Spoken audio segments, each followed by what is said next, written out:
Hello, I'm Brock Segan, and you're watching MediaPlex News Now, YouTube edition.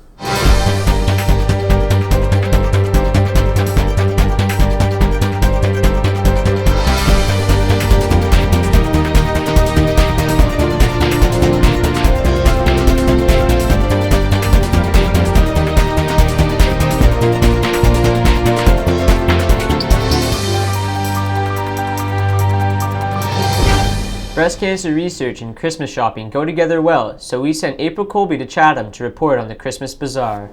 Ho, ho, ho! Merry Christmas! With Christmas quickly approaching, families of Chatham-Kent showed their Christmas spirit and came out in droves to support a worthy cause, ending cancer.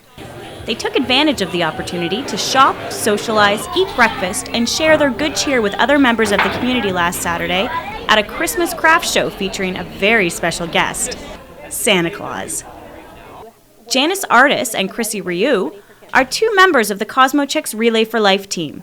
They organized the event with hopes of giving children in the community a fun day prior to the holidays and raising cancer awareness. Something for the community, something for the kids, because there's not a lot in Chatham for the kids, so we wanted to do something for kids, and it was a great turnout.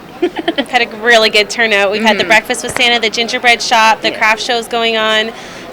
Cookie drive. May Court ladies are doing a cookie walk. What else? The penny sale. Yeah, that's everything. Yeah. Santa Claus is here. Gingy's here. All day. Rochelle Sheeler, a vendor at the event, chose to participate to create exposure for her business and because the cause hit close to home for her. I had a few friends that were going to be involved as well, and I think it's for a good cause for breast cancer awareness and any cancer awareness. Christmas is a time of year to count your blessings, and there are many opportunities to share our good fortunes. Reporting for MediaPlex News Now, this is April Colby. Merry Christmas, everybody!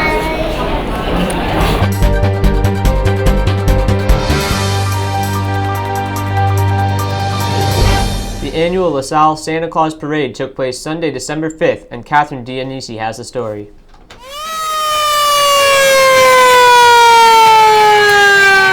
A crowd gathered on Mike Raymond Drive to celebrate LaSalle's annual Christmas parade. The parade made its way to the Vollmer Center. The crowd bared the freezing temperatures to celebrate the holidays. The parade was half an hour in length and featured stilted men dressed festively, a partridge in a pear tree A-800 float, bagpipe players, youth bands, Holy Names High School Choir, the Grinch, Sparky the Dog, galloping horses, among other floats and entertainers that provided entertainment for the evening. Adam Chamko, Emily Price, and Jacob Price attended the parade. They enjoyed what it had to offer. My favorite part is when big TV came by and it was showing the cartoon The Grinch Stole Christmas. My favorite part was when it came by and they threw out lots of candy and we got a lot. So my favorite part is when they had out the candy. I'm Catherine Dionisi reporting for MediaPlex News Now.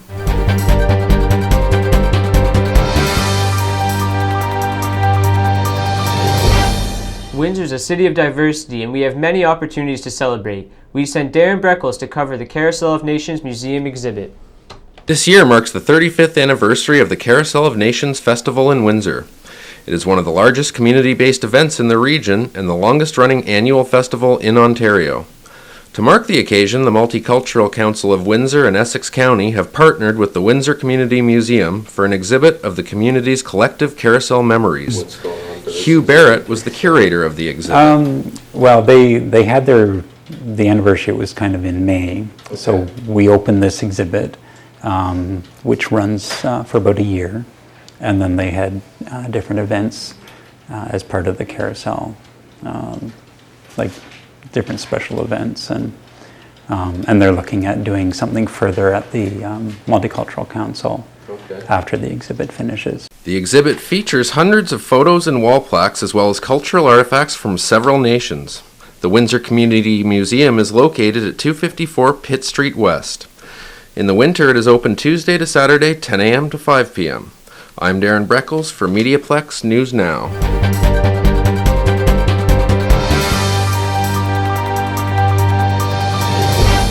5th annual Cultural Diversity Night was recently held at Essex District High School. Sabrina Burrell reports. For a small town, Essex is certainly expanding its borders. Thursday night saw Essex District High School host the 5th annual Cultural Diversity Night in the gym. The night is aimed towards expanding knowledge of other cultures and breaking down racial barriers. Kate Murray, an alumni of the school, started Cultural Diversity Night 5 years ago through the Humanities Club. There wasn't a lot of awareness about diversity and particular cultural diversity. And that's, an issue about where we live, but at the same time there can still be a certain level of understanding, awareness, acceptance, and even embracing cultural diversity in our community.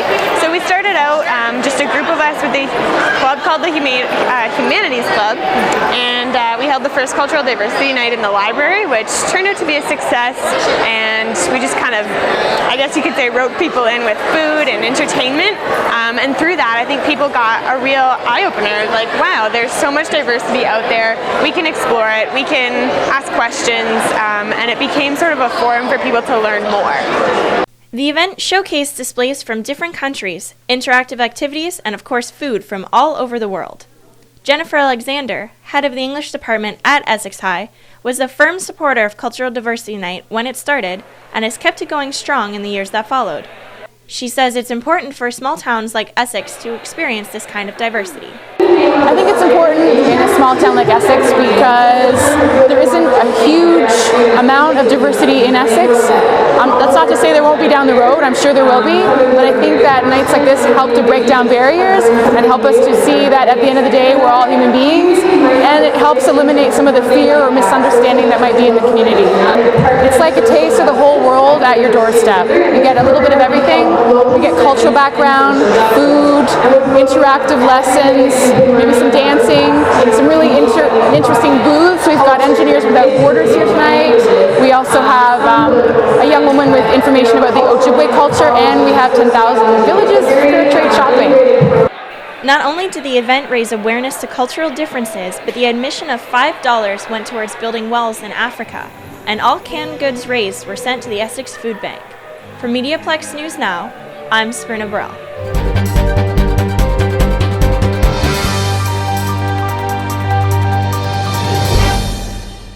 It's important to keep you and your car safe this winter. April Colby explains why car maintenance is so important.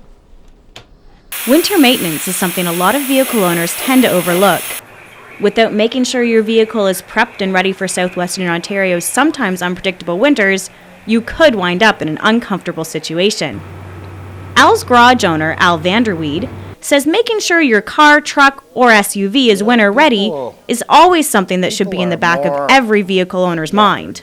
They are making the cars better, but people have gotten away from bringing their car in every year to get winterized. They've gotten away from that because, yeah, they just get into it and they start it up, hey, it starts. But, yeah, halfway through the winter, then they find out it doesn't start. So, that's when they tow it in and we have to fix it up. Chris Pepper, employee at Chatham Transmission and Gear, says without properly maintaining your vehicle, you could run into a lot worse troubles than just breaking down. If you don't maintain your vehicles, your biggest worries are always the ice and the salt, causing a lot of corrosion damage and things like that.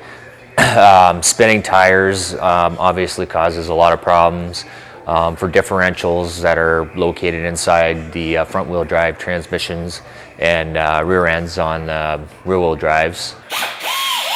It's never too late to make sure your vehicle is safe and ready for winter roads.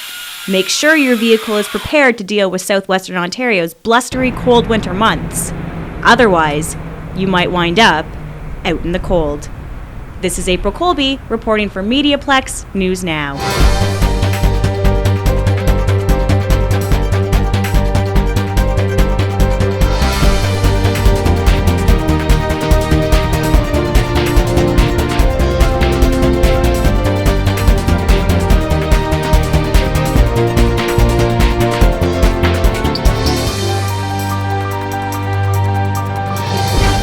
Thanks for tuning in. I'm Brock Segan, and you've been watching MediaPlex News Now YouTube edition.